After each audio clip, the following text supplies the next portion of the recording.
Welcome to Top 100 Most Famous Poems of English Literature. Don't forget to subscribe to our channel. Number 10. No Man is an Island. By John Donne. No man is an island, entire of itself. Every man is a piece of the continent, a part of the main. If a clod be washed away by the sea, Europe is the less.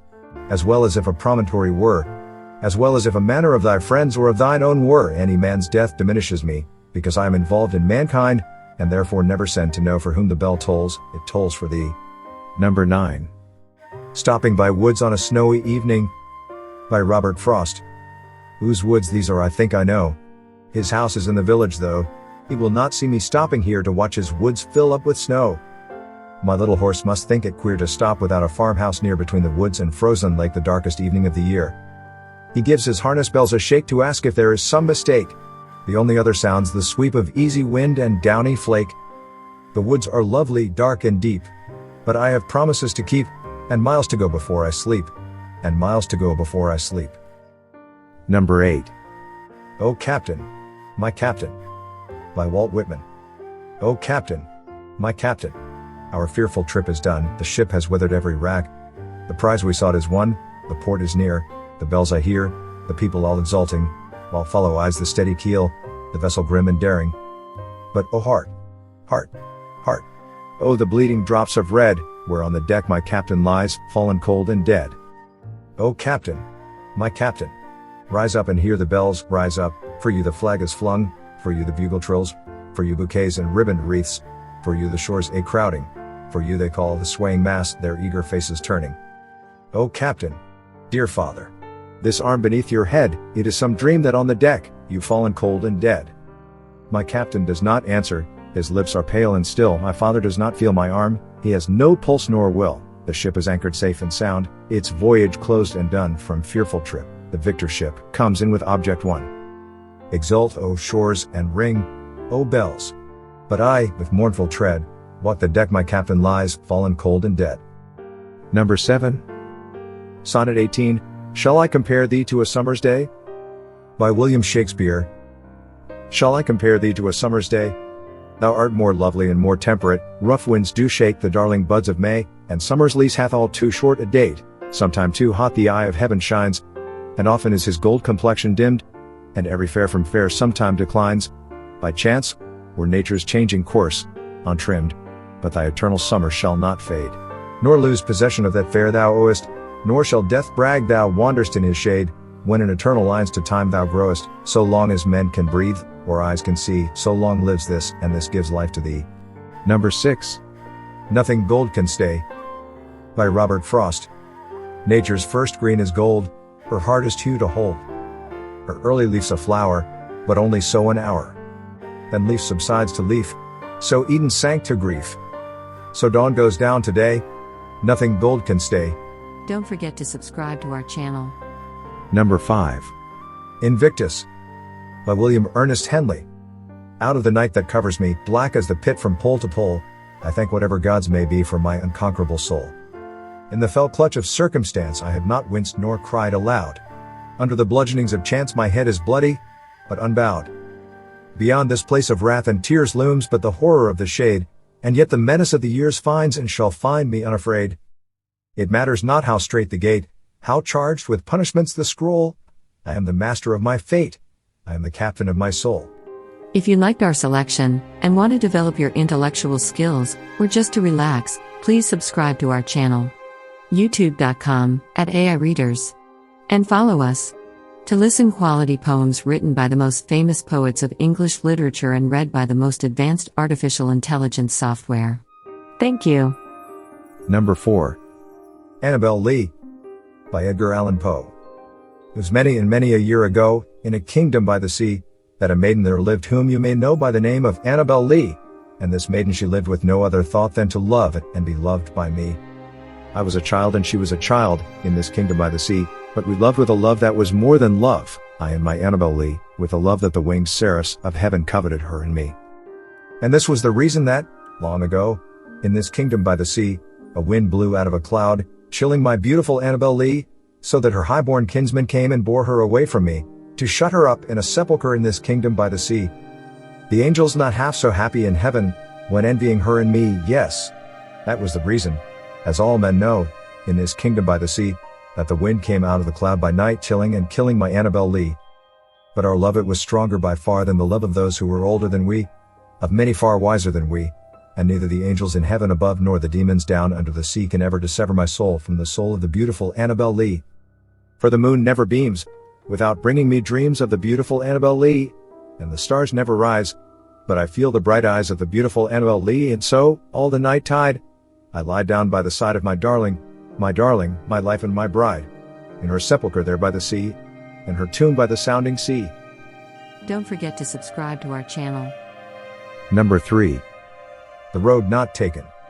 By Robert Frost. Two roads diverged in a yellow wood, and sorry I could not travel both, and be one traveler. Long I stood and looked down one as far as I could to where it bent in the undergrowth. Then took the other, as just as fair, and having perhaps the better claim, because it was grassy and wanted wear, though as for that the passing there had worn them really about the same.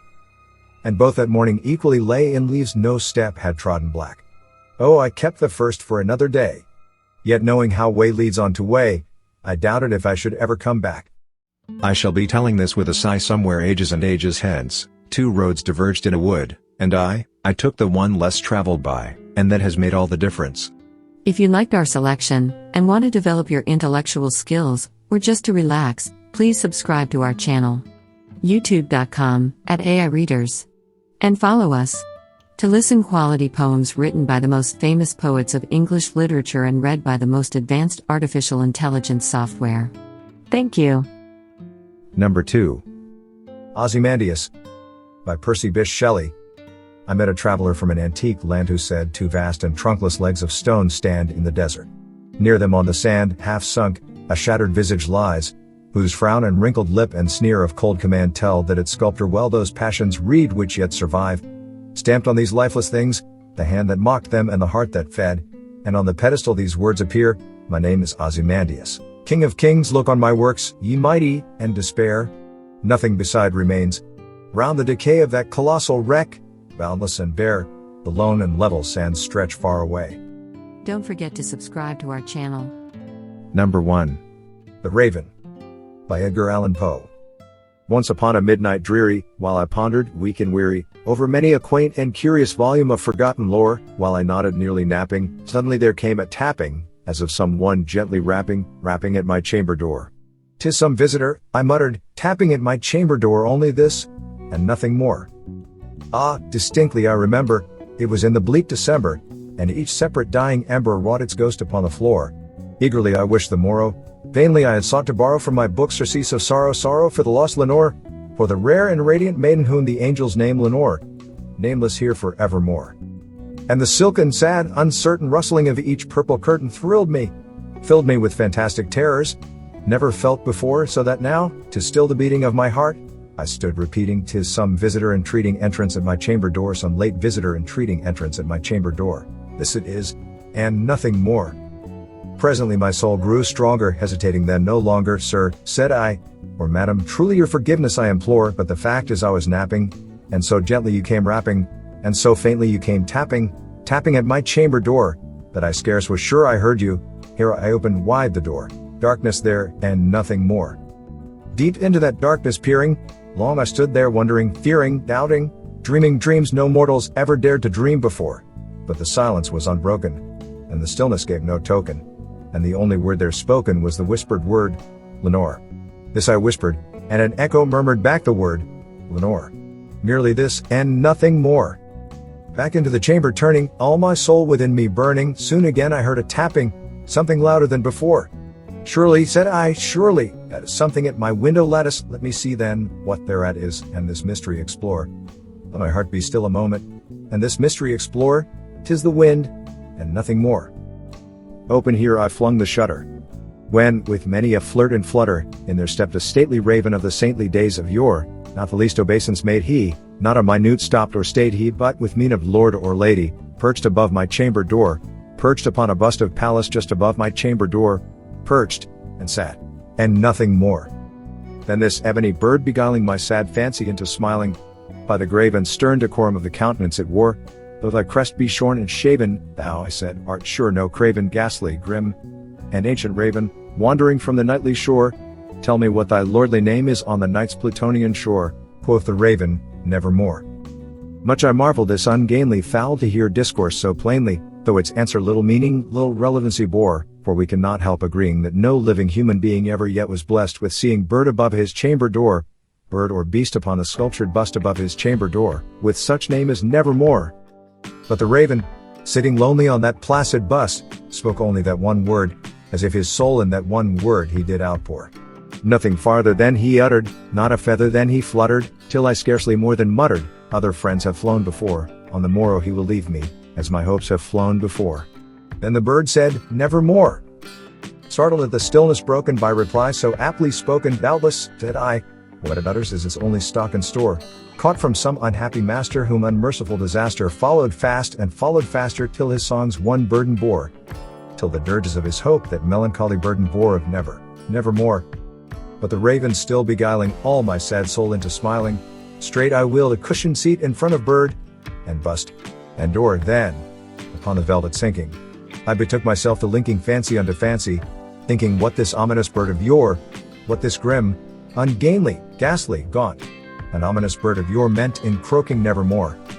This I sat engaged in guessing, but no syllable expressing to the fowl whose fiery eyes now burned into my bosom's core. This and more I sat divining, with my head at ease reclining on the cushion's velvet lining that the lamplight gloated o'er, but whose velvet violet lining, with the lamplight gloating o'er she shall press. Ah, nevermore. Then, methought, the air grew denser, perfumed from an unseen censer swung by seraphim, whose footfalls tinkled on the tufted floor. Wretch, I cried, thy God hath lent thee, by these angels he hath sent thee respite and nepenthe from thy memories of Lenore. Quaff, oh quaff this kind nepenthe, and forget this lost Lenore. Quoth the raven, nevermore.